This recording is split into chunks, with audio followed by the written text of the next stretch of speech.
Hi guys. सो इस video में हम 5 ऐसा स्टॉक को एनालाइज करने वाले हैं और उसमें देखेंगे कि किस तरीके से चार्ट पैटर्न बन रहा है और उसके जो रिजल्ट आए हैं वो कैसा है। सो स्टार्ट करते हैं। तो जैसे कि मैंने इसका चार्ट ओपन कर लिया 5 ऐसा कैपिटल का।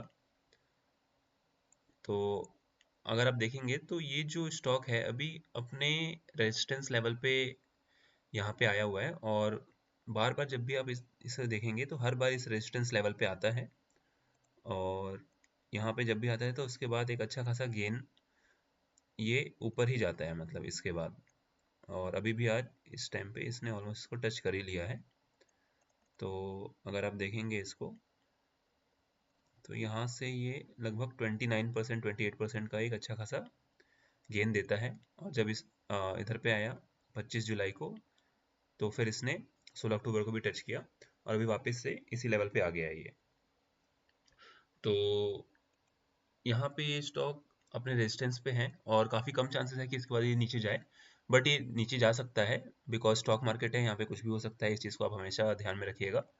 सो ऐसा नहीं है कि अपने रेजिस्टेंस पे आएगा तो उसके बाद फिर उसके नीचे नहीं जाएगा, ये उसके नीचे भी जा सकता है और ये यहाँ तक इस लेवल तक भी आ सकता है 383, क्या पता उससे नीचे भी आ जाए। बट जो इसके फंडामेंटल्स हैं, जो इसके रिजल्ट आए हैं, उसके हिसाब से लगता नहीं है कि इतना नीचे जाएगा।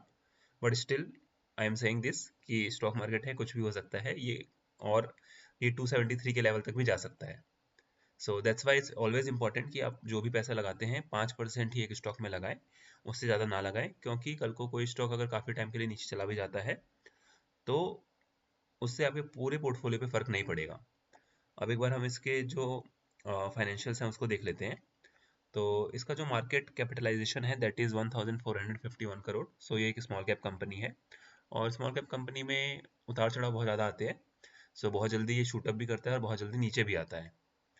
तो इस चीज़ का ध्यान हमेशा रखना कि आप जो इन्वेस्टमेंट कर रहे हो किस टाइप की कंपनी में कर रहे हैं।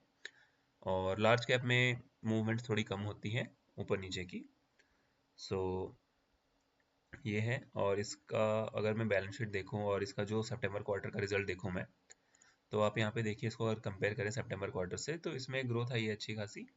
बहुत ज़्यादा ग्रोथ तो नहीं है but still it's in positive, that's good thing. Sales इसका बढ़ा है और जो इसका प्रॉफिट मार्जिन है, ऑपरेटिंग प्रॉफिट मार्जिन 35% से 38% हो गया। That is the highest among the all quarters. So एक बहुत अच्छी बात है ये। और उसके बाद अगर हम इसका year on year balance sheet भी चेक करें तो यहाँ पे अगर देखें ट्रेलिंग 12 मंथ तो इसमें हाईएस्ट एवर सेल्स है और इसका जो प्रॉफिट मार्जिन है यहाँ पे देखिए 30% है। तो ये भी एक अच्छा खासा है। और इसके बाद जो इसका प्रॉफिट है एब्सोल्यूट टर्म्स में 123 करोड़, जो कि बहुत ही अच्छा है और ये भी हाईएस्ट एवर है। तो बैलेंस शीट के हिसाब से तो स्टॉक अच्छा है और बिजनेस ग्रो ही हो रहा है इसका। बेसिकली ये जो 5 पैसा कैपिटल है ये डिस्काउंट ब्रोकर वाले सर्विसेज में है। तो इनका जिस तरीके से स्टॉक मार्केट की ग्रोथ होगी उस तरीके से इनका बिजनेस भी ग्रो होगा। तो बिजनेस भी ग्रोइंग है और इनके बुक्स में भी वो शो हो रहा है कि बिजनेस इनका ग्रो कर रहा है, तो उस हिसाब से काफ़ी अच्छा बिजनेस मॉडल है इनका। सो